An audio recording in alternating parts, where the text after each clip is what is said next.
We are now live. So sorry about that. I tried to initially get you on a Facebook Live with the phone, and it used to be where you can see the attendees. And when I pressed view attendees, it didn't show anyone. So if I were able to see you, I would have been able to bring you on. But here we are, and I'm joined by my colleague, Dr. John Thomas.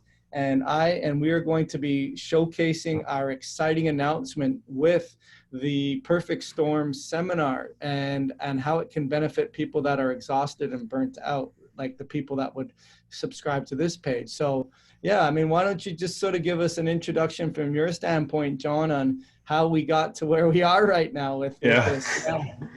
So, in our practices, we see people every day, all day long that have fatigue, burnout as a big, health challenge.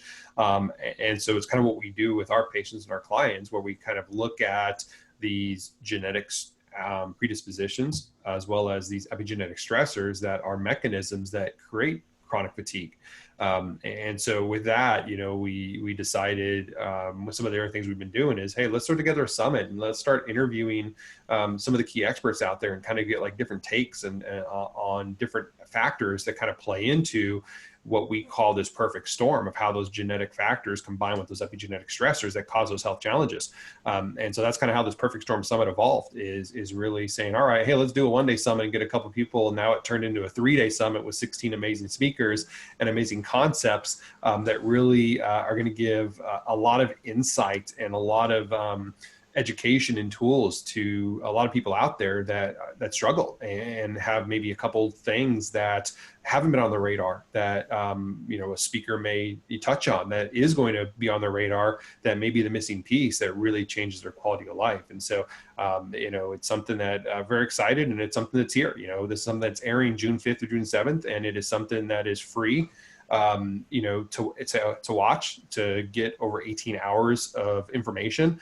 And then you also have access to join our VIP membership and get a VIP access pass. It's going to give you lifetime access to all the video and audio replays, along with over $1,000 in bonuses that the speakers gave to us to give to you as a thank you for becoming a VIP member. And we had an amazing lineup of speakers, some really, really big names that are the top in their fields. And so I'll throw it back to you, and you can kind of add on from there.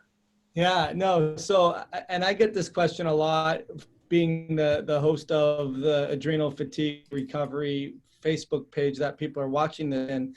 And they want to know, okay, what is the best supplement, or why is my doctor not believing in adrenal fatigue, or how come I'm suffering for so long, or how do I get to the root cause of the problem? And that's where working alongside you and seeing what you were doing with your practice, John, and understanding, hey, when there's a chronic health condition, it really is the perfect storm of crazy environmental things that a person deals with, from post-traumatic stress to physical injuries to emotional stuff to our environment. And there is no magic supplement. And then when you put on top of that a propensity that there's anxiety in the family, or there's depression or cardiovascular diseases, or cancers or autoimmunities, it does become that perfect storm. And really what we are attempting to do is give the person who's exhausted and burnt out validity, and to recognize that they're suffering with a legitimate problem. And we understand it because we see it every day in practice, but we also know that we have to educate you that it is not a supplement fix. It's a mindset fix. It's a paradigm shift. It is a lifestyle change, nutritional approach. And that's what all our speakers do. And we got 16 speakers. I think that's what I want to make sure we should announce them, John, because I've been teasing them along the way, saying, hey, I got 16 speakers that you may know. So why don't we kind of just go down the name of the title for each person's talk and give our quick little insight on that.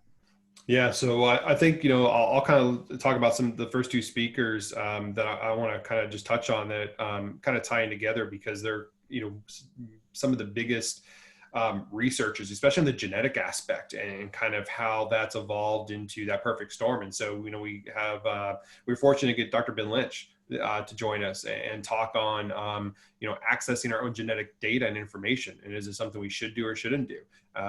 Ben had a lot of great insights on genetic testing and kind of how to apply a big picture. We also had Bob Miller be able to speak, and Bob's a big researcher on genetics.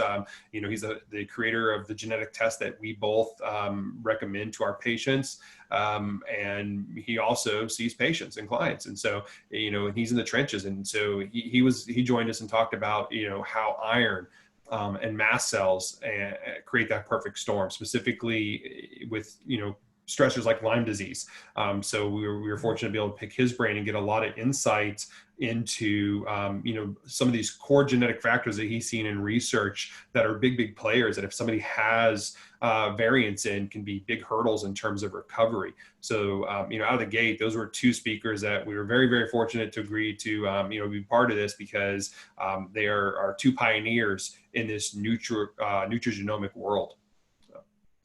Yeah, no, absolutely. And then I always got to say, one of my favorites, I think this is my third interview with her. And because I do call myself the Adrenal Fatigue Recovery Ninja, although I'm changing that, John, over time here, is Kerry Jones. Kerry Jones, most people know her. She is awesome when it comes to hormone imbalances, estrogen disruptors, the Dutch test. A lot of people have heard her speak and know how wonderful she is. And she really enjoyed, and I think that needs to be said, is all our speakers enjoyed their call with us, or their talk with us, which again, I think needs to be said. It's in a Zoom room, and it is in a conversational manner. And we're really aware of the complexities of the information we're giving you. And we want to make sure that you can take away bite-sized pieces so that you can really implement them. And I think that's no better exemplified in Dr. Kerry's speech in her talk, where she talks about, hey, women, there's a lot of things you can do when you're concerned about hormonal imbalance and you're doing hormonal replacement. She's not against hormone replacement whatsoever, which I agree with to a certain extent, provided that you are getting at the perfect storm epigenetic triggers that are causing your hormones to go imbalanced in the first place, and you're not just going to shotgun approach it and put your head in the sand and think that's going to get it better by not addressing it. So that was a great talk with her. And then the other person from the point of view that I had a lot of fun with was talking to Dr. Grace. Dr. Grace Liu, she talked about the role of histamine intolerance, and the microbiome, and really the genetic component on there. She gave us a lot of useful information as take home as to what can you do on your own in terms of protocol development, in understanding the different layers of going from big to small. And really talking about the histamine component, John, where you kept her, her feet to the fire in terms of, hey, let's talk about how histamine, is the elephant in the room here. And maybe you can elaborate a little bit on that. Yeah. So, she had a lot of, insight into the microbiome component, and I really wanted to pick her brain on the histamine connection, especially, us from a genetic perspective on how we're seeing a lot of people that have, fatigue and burnout. Histamine can be a big factor of this. And I wanted to, pick her brain on, what she sees in her research and in her teachings that deal with histamine in the gut, and how imbalances in the microbiome is something that can, how does that perpetuate and regulate histamine? So, she had some really great information in terms of some of the genetic factors, how to really, give a lot of great insight into priorities, how to address stressors in the gut. So, a lot of really good take home points from Dr. Grace's session that we were able to spend with her. Yeah, absolutely. And then, of course, we had Mike Mutzel. We talk about autophagy. I think if that were a stock, in terms like an Apple stock, I always joke around that would be sort of on the get it right now while it's low, but it's going to be definitely going high pretty soon. People already know about autophagy. People already know about mTOR, but they may not know about how the environment puts the two out of balance, and how that may make someone who has a really tough time gaining weight. I know a lot of people have that problem where they're not gaining weight. then they may be stuck more in autophagy. And then on the flip side, you have a lot of people that have challenges with losing weight, and they may be stuck more in mTOR. And I think what Mike did was shed light on how these aren't necessarily bad things. They're realistic things that happen in the way that our body has evolved over the millennia, and how we have two processes of building up and breaking down. And when the environment overlaps with our potential abilities to not be able to do that effectively, we have major challenges. And he talked about that. And I know you asked him some good questions too, John, about, hey, tell us about the time restricted eating window. That seems to be the new craze. Or talk to us about keto. And why don't you share maybe just your take home after the fact that we've interviewed him, what still resonates with you?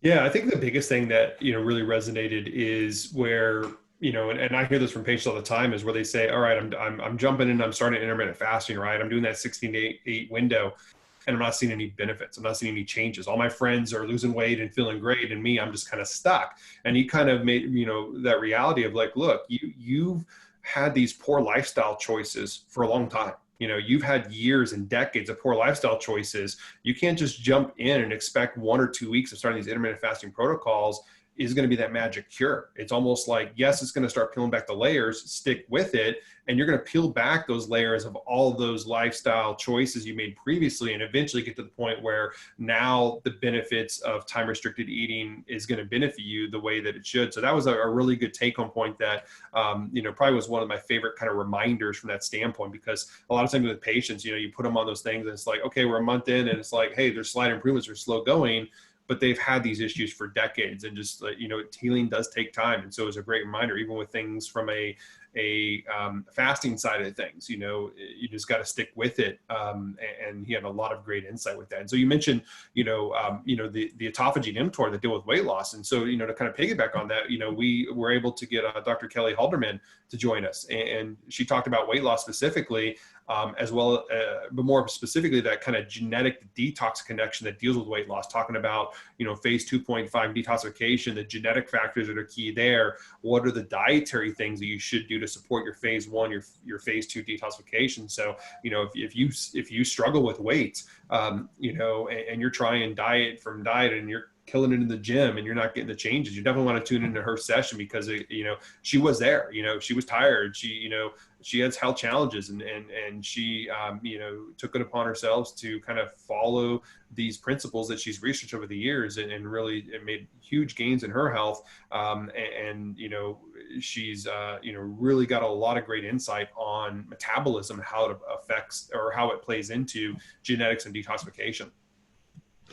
Yeah, and that's right. And to piggyback off of that too, John, talking about the epigenetic factors that would impact toxicity levels, that would impact your 2.5, that would impact your weight loss, that would impact your hormone imbalances. I mean, that's what's so great about how all the puzzle pieces of the speakers' talks and their areas of expertise overlap with each other.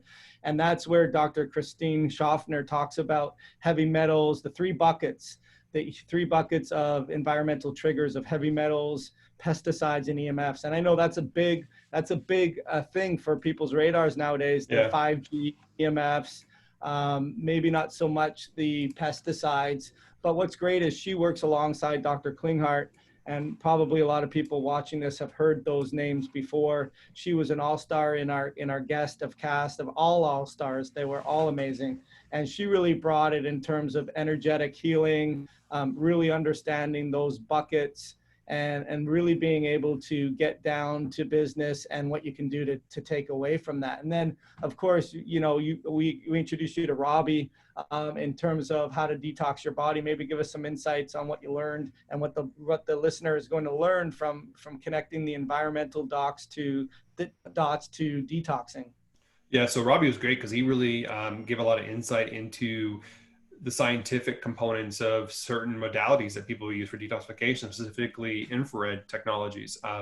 and, sauna specifically. And, a lot of people have questions, about sauna and things of that nature in terms of, quality of units, in terms of, EMF exposure and, toxicity in the wood. And so, he kind of went through a lot of those components and was able to give a lot of insight into his years and years and years of being in this field. And what to look for and what not to look for in terms of, the options that are out there, to aid in detoxification. And kind of big picture with it is, we did talk about a lot of those epigenetic stressors, and we talked, he really talked about, you got to be detoxing every day because it's a toxic world we live in, and one of those things is you got to be sweating. And he really made the great point that, we're in air conditioning all the time. We live in a house, we're having a car, we work in an office that all has air conditioning. And so we're not sweating like we used to. So we're not eliminating toxins. And so we do have to do certain things to sweat and get the junk out, faster than we're putting it in. So, Robbie, a lot of great insight and kind of taking us a journey kind of in this timeline of infrared sauna technology, and how it plays up to, fast forward right now in terms of, EMF aspects and all those other components. And so, and Robbie was great just because, he, the reason he does this is because of his personal story, family health challenges, and that really kind of drove his life into researching and making these, these units that are available that, are the best quality are out there. And so it was an amazing session with him. I really, really enjoyed getting to speak with him. Yeah, and I met Dr. Nathan Bryan through Robbie because they're good friends, and I got to tell you, like, I think it's too early. You and I haven't talked about, hey, what, like, at the end of the day, what was your favorite? And at the end of the day, what was your favorite? I got to say this would be up there in terms of nitric oxide 101 and everything you need to know about raising your nitric oxide levels, why it's critically important. And I think the thing that he touched upon is a brand new molecule that we've just started to research. And now we're starting to see the impact it has its hand in everybody's cookie jar in your health in terms of cardiovascular health, neurodegenerative health, metabolic issues, endocrine issues. I mean, everything has to do with nitric oxide balance. And he really made simple, because I know you and I get into the weeds of something called peroxynitrite, and I don't really want to get into that. But one of the take homes that I learned from that is he says it's not even really a big issue anymore in terms of when you couple those two together, they will flow properly. And when you don't, then they won't flow properly. And that's kind of the take home. And really, he gave us some really great insights as to what the three major epigenetic or environmental triggers that will impact your nitric oxide levels. And I'm going to let the viewers have to log in. Yeah, we're not going to give that to you now. Yeah, we're going to give you those. Those are three amazing stuff that you'll get insight for. Was there any take home on his talk that kind of really resonated with you when he talked? Yeah, Dr. Nathan, he definitely was up there, one of my favorites, especially, from the scientific mind aspect, like, being, a practitioner like we are, and so delved into the genetic world and research aspects and things of that nature to be able to, have these resources to, help improve our clients and our patients.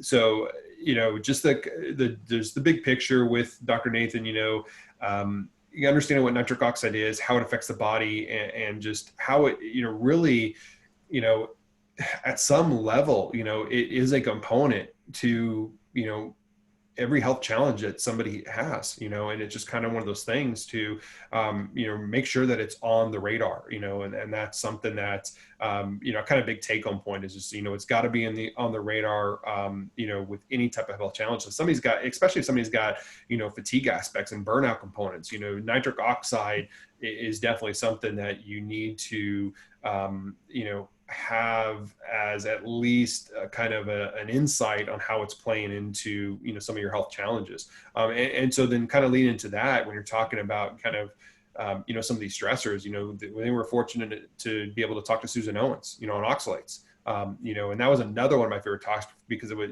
from a technical standpoint.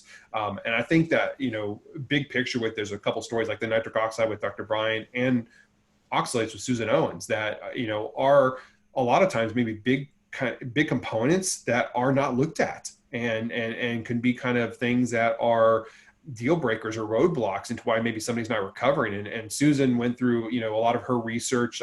She's done a lot of research over the years on oxalates, specifically in the world of autism, but that can relate to anybody that has health challenges, because if you got heavy metals or you got candida components, there's going to be, at some level, a high likelihood there's an oxalate component. And the problem with oxalates, which you'll learn in Susan's talk, is it really can be a factor that can cause specific nutrient imbalance, like magnesium and iron, just to name a few. And so she kind of goes into a lot of the science and the research component, but really kind of brings it into a lot of take-home points.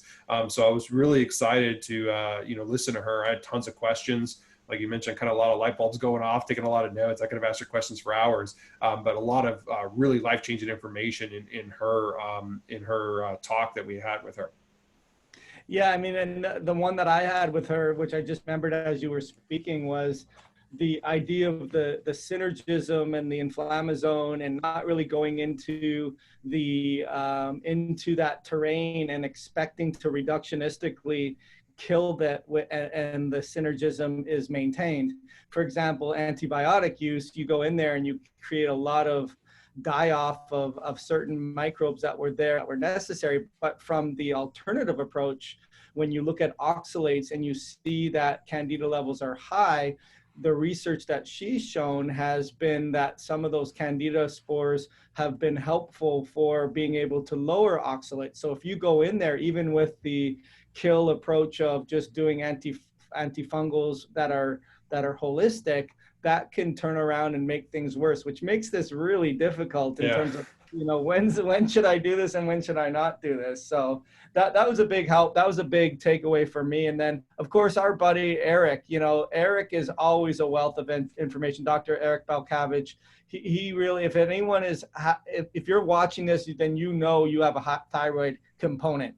You know that maybe you're taking thyroid meds and you're chasing your tail, you're playing whack-a-mole, and you're looking at getting your TSH and your T4 numbers down, or maybe you're probably not. Maybe you're more sophisticated now and you're looking at ratios of reverse T3 to T3 or T3 to reverse T3.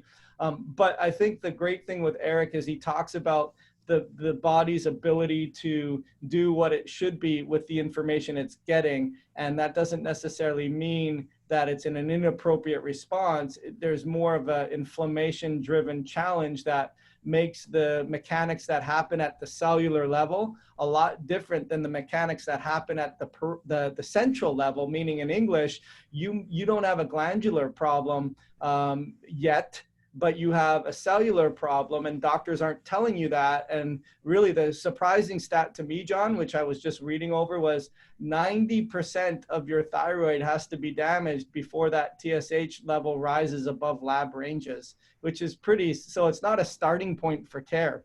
It's right, kind of like an ending point for care. And that was one of the really big take-homes I remember with Dr. Eric. And they like you said, maybe you can give a little plug for him. He's coming out with his business partner, Dr. Kelly Halderman, with the thyroid debacle, with their new book. And that pretty much kind of gives a soundbite for you to let us know what really that take-home is, and what his main point of our Perfect Storm Summit covered. Yeah, so the timing was great because they've been doing research for the past couple of years to get this book done, and so being able to interview Dr. Eric and Dr. Kelly, we got a lot of insight on some newer newer concepts, newer research that really plays into cellular hypothyroidism and really how it affects chronic health issues. And to summarize it up, it all goes back to inflammation at some level. And that's kind of, big picture what Dr. Eric talked about, but he went into some of the mechanics of really having a different perspective on thyroid function and how to approach and address thyroid imbalances. And so, if you do have a thyroid issue, which, like I said, most people that have burnout or fatigue aspects have been told for years that they have a thyroid issue, and it's something they've been trying to fix and address and chase their numbers to get them in a sweet spot. And then their numbers get there and they still don't feel good. There's reasons why. And so you're going to want to tune in and listen to that as a little preview before the book comes out here in the next couple of months. And so, very fortunate from a timing standpoint to be able to pick their brains, with all the work they've done for that book. Yeah, and then of course we have regenerative medicine with Dr. Mike Johnson. He's a mentor to both you and I, and we got into stem cells, we got into peptides, and really we got into what makes for an effective protocol for his best clients and his best outcomes. And I think the important thing to share with you is that what makes for his best outcomes is the workup that you do, and looking at the perfect storm with environmental triggers and genetic susceptibilities, and doing that. Maybe you could talk about that Yeah. foundational stuff. So talk about how foundational stuff kept coming up and up and up, and why it's super important to maybe drive this point home, John. Yeah, so Mike has a clinic that they do stem cells, regenerative medicine, peptide therapies, things of that nature. And I guess my biggest question for him was, because I have patients that want to seek that, or I have patients that come to me that maybe had stem cells or had those injections for an autoimmune issue or for a knee or some type of ache and pain, and they didn't respond. And so that's why I wanted to find out. It's like, what do you see in your clinic of why people respond and they don't? And he has really good success because he addresses that perfect storm before they consider doing stem cells or peptide therapies, because he talked about, you got to have those foundational things. You got to, make sure there's, better lifestyle choices. You got to make sure that you're supporting genetic expression. You got to make sure that you're decreasing those triggers that are driving that perfect storm in the first place, because he said those are the biggest factors that if somebody has inflammation or infections or heavy metal burden, those injections of stem cells or peptides, they're not going to proliferate. They're not going to heal the body. And so you're spending a lot of money and a lot of time on a therapy that's not going to be as effective unless you do a little bit of groundwork first. And that's really, it was kind of a nice tie-in, because those are things you're seeing these kind of regenerative and integrative clinics popping up all over the place. And, people are, considering, seeking those therapies, as a kind of a magic bullet that's really going to help, heal things. And, he really drove home the kind of the concept of this, of what we put together with all these other speakers. All these other speakers are talking about all these factors that deal with genetics and epigenetic components that create that perfect storm. And you got to have all that in check before you even kind of go down the road of some of these alternative therapies, or newer alternative therapies that, can, be huge wins, if you do that groundwork first. Yeah, no, absolutely. And then of course there is your friend and colleague, Dr. Laurie Miller-Stevens. And I got to tell you, so I'm really glad that we got a dental perspective to the perfect storm, because ultimately the mouth is a gateway to your overall health. But here's the thing, John, if we ever have challenging clients, when I say challenging, we already are not the first doctor to the party and they have major health challenges. But even when you do the foundational stuff and it's still not working, you got to look to the mouth, right? And, Yeah. and I would say one of the three major epigenetic factors that you see are the root canals, you see the cavitations, and you see the mercury amalgams. And I thought, okay, well, we're going to talk about these things, but we kind of didn't, in the sense that we talked about the importance of how pH and your cells breathe at the cellular level, and the byproduct of not breathing effectively ends up being wear and tear, cavities and gum recession, and diminished stores of your ability to balance your ATP production. And it gets complex, but she doesn't go there. And I know you got a lot out of, in terms of, maybe tell us why that's so important in terms of pH and just not just overall mouth structure, but overall health and function, why that's such an important part. Yeah. So, when you're kind of go into this, that you're going to interview a dentist on the dental perspective, you're going to think, okay, yeah, just get the mercury out, right? It's all about the mercury. You can have mercury fillings. That's what everybody's talked about. So a lot of other dental lectures, that's what you're going to hear. It's like, oh, how bad the mercury is. And Dr. Laurie touched on that. Like you mentioned, the root canals, cavitations, the amalgam fillings, like all that stuff is important.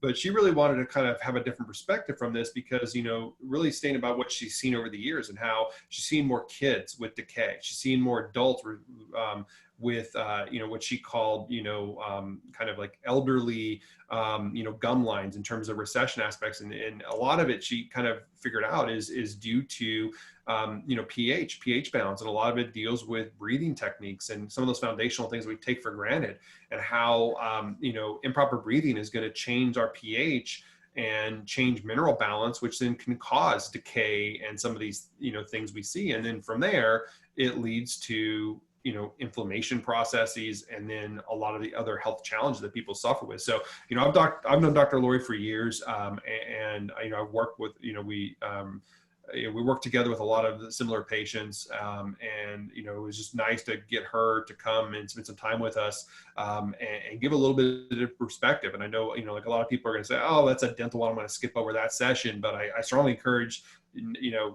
tune in for that one. It's not just about getting mercury out. It's, talking to her for about the hour. We maybe talked about mercury for maybe like 5 to 10 minutes, is a lot of other insight that's going to really shed some light into some foundational things and some things that, can definitely be a factor in some of your health challenges. So, it was great to have her aboard. And then, one of the last speakers that, that we should probably mention is Dr. Elena Villanueva. And she really talked to us about kind of that mental perspective. And I know a lot of the people that you see and consult with that, maybe have adrenal challenges or burnout, they also have a neurological component. They have, concerns or complaints of depression or anxiety aspects. So why don't you kind of give us a little bit of insight, what Dr. Elena brought to the perfect storm? Sure. So, I mean, she really talked about the big picture and how mental health can be impacted by the perfect storm. And really, when we have the wrong environmental triggers that impact the maybe susceptible genetic potentials, you're going to see that sympathetic overdrive, that fight or flight mechanism, the inability to convert dopamine into adrenaline. And that can come with a lot of anxiety, just irritability, which, as we talk about, will drive up even further those, HPA axis, and you get this vicious cycle. But I think the take home, though, really for both you and I, which we agreed on, is when we're asking all these guests, hey, based on your experience, what do you find to be the biggest environmental trigger? And you think of things like heavy metals and pesticides and molds, but she was really talking about the thoughts we have in our head every day, and what we say to ourselves. And I know you got a lot out of that too. Why don't you, what was your take home on that? Yeah, just, and it's those things that, that we don't see, that are kind of outside our mind, from the standpoint. I always use the example of, like, if there's a patient or a client that you're working with, you're doing everything possible and they should be responding, and just like nothing's happening, a lot of times you're going to go back to that emotional stressor, right? Are there previous traumas, emotional traumas or stresses in our lifetime that have been ingrained in our subconscious mind that are huge roadblock that's preventing healing? And so what's really great is she kind of, talked about, yes, the genetics and infection aspects and those things that really create the perfect storm that can lead to some, a lot of mood disorders and mental health aspects. But then she really focused on, yes, there's another stressor that is really overlooked, and it's that emotional trauma component that can play into it. And she really, gave insight into some of the things that they do in their clinic and strategies that they do to really, help, identify and remediate some of those emotional stressors that are there. Because, we're talking about this perfect storm, like you said, we really get ingrained in terms of, those, chemical stressors like metals and pesticides and infections and things of that nature. But we always forget about those emotional stressors. And she really kind of shed a lot of light on how that could be a big missing piece of the puzzle with a lot of people that still suffer and aren't getting answers. Yeah, and then of course there's us, right? So the I guess the best for last. Or no, yeah, not I don't know about that. Put everyone first, but of course, John, hearing you talk about mycotoxins, whatever you have to say, I'm all ears, because you see this stuff all day, every day, and you've gone as far as saying, hey, mycotoxin or mold exposure until proven otherwise, because it is, I guess, if you want to assign a weight to all of the environmental triggers and how heavy they are and dragging you down, I would have to say mycotoxins and molds are probably up there in terms of how heavy they are. Maybe give us a little elaboration on that. Yeah, and the thing is, just over the years, you're looking at all these other components, and especially here where I live, mold's a big problem, but really everywhere, mold can be a component to this, and really you start looking at mycotoxins and mold exposure on people over and over, and you see that, wow, it's a piece that is a layer to this kind of perfect storm, and it's a piece that hasn't been addressed or investigated yet.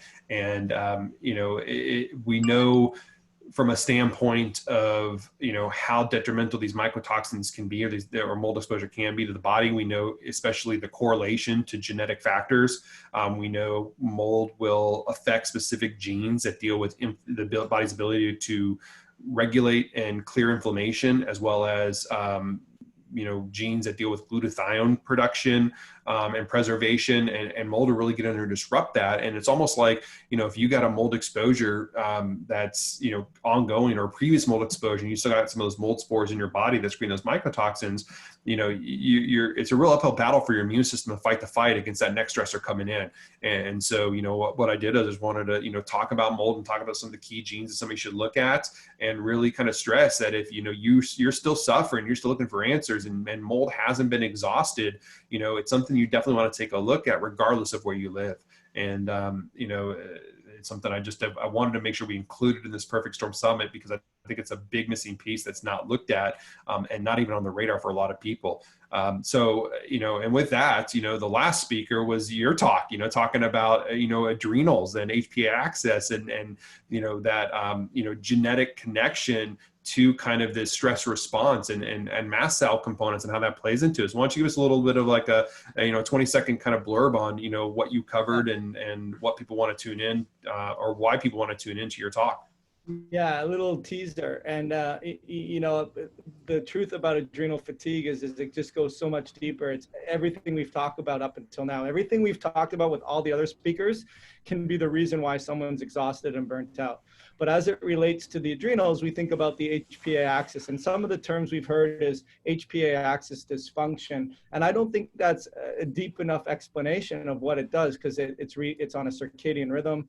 But ultimately, as we've learned through all the speakers and through the charts behind me and through Dr. Ben's charts, is the fact that the inflammatory cascade, which is mobilized by our immune system, also impacts the HPA axis. And it can become a vicious cycle as to what's the chicken or what's the egg. And unfortunately, the chicken creates the egg, which creates the chicken, which creates the egg. So you have this vicious cycle of people being exhausted and burnt out. And I really just want to shed light on people that are burnt out and exhausted, that you got to think, like, assume guilty until proven otherwise. You have all of these epigenetic factors, and especially with what Dr. V said, with what we talk about in our own head, and those will drive the HPA axis dysfunction. And I really wanted to give tools, like every other person in the seminar and the summit that gave tools as do this, this, this, and this, which really brings us to the conclusion of the fact that the VIP pass, not only do we have 18 hours of free content that is available June 5th through June 7th, and for 48 hours afterwards, we have a VIP package which has all of the cheat sheets of the take-home points in a PDF form, so that you can just implement right away the tools that we gave you. You can listen to those beforehand. We're releasing those a week beforehand, so you could listen to those. And what I really like, John, too, is the bonus question that we ask every one of our guests, and you and I kind of do a Siskel and Ebert over it, in terms of, like, what was your biggest take home from their biggest take home? And I think that was an awesome bonus as well. What were the other, I think there was any other bonuses that I mentioned that I didn't mention? So, the speakers gave us a bunch of bonuses to give to our VIP members. We got a brain hygiene kit, you're providing your adrenal fatigue recovery kit. Dr. Laurie provided a lot of great resources on, mercury and fluoride and genetic components, as well as a SMART protocol for proper amalgam remission. So there's a lot of resources in there, even dietary lists and some recipes that are the speakers thank you to you for upgrading to the VIP access for that summit. So yeah, and really, if you put a value on it, it's over $1,000 worth of bonuses that you're getting as a thank you from the speakers. And so we definitely encourage you to tune in June 5th through 7th, and more importantly, to upgrade to the VIP pass so you have all that information for a lifetime. Yeah, we'll just put the link in wherever you're watching this, and click on that link and make sure you secure your free ticket, but then consider getting all those goodies and bonuses at a really reasonable price. So look forward to ending your burnout nightmare, and look forward to you enjoying the summit just as much as we have.